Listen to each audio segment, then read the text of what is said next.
The returnees from Ward 13. In the year 2093, humanity had made astonishing technological advancements, yet some places remained trapped in the past. One such place was the abandoned St. Mary's Hospital. This hospital had been the site of mysterious medical experiments before it was suddenly shut down in 2050 without any clear explanation.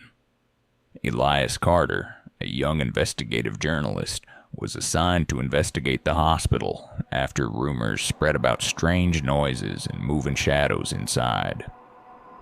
The government had issued warnings against approaching the site, but Elias was not one to let an intriguing story slip away.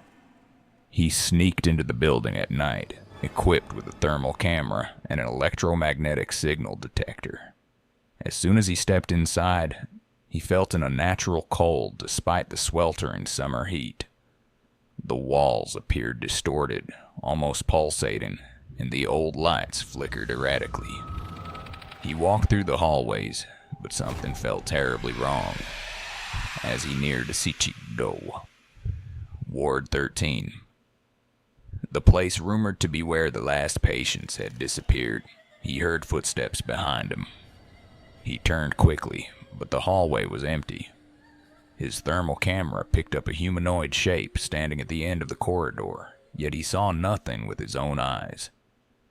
His heartbeat quickened, but he pressed on. Upon entering the final room, he found patient beds covered in torn gray sheets and deactivated medical equipment. But what caught his attention the most was a massive mirror in the center of the room. It was strangely spotless amidst the surrounding decay. As he approached it, he saw his reflection, but behind him stood someone identical to him, but without any facial features. He froze in place. The figure in the mirror began moving toward him, while Elias remained still. It was not just a reflection. It was something trying to escape.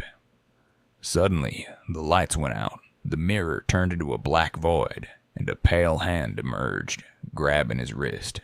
He tried to scream, but no sound came out, and he felt himself being pulled inside. The next day, his camera was found outside the hospital, but there was no trace of Elias. The recorded footage showed his final moments staring into the mirror before vanishing completely. There was no sound except for distorted whispers and a single word repeated in an incomprehensible language. Weeks later, the investigation was reopened, but the real shock came when a man identical to Elias appeared in the streets of the city. He had no memory of his identity or past. He spoke in an unknown language, and his eyes glowed faintly in the dark. And no one knew whether this was the real Elias, or if something else had come out of the mirror instead.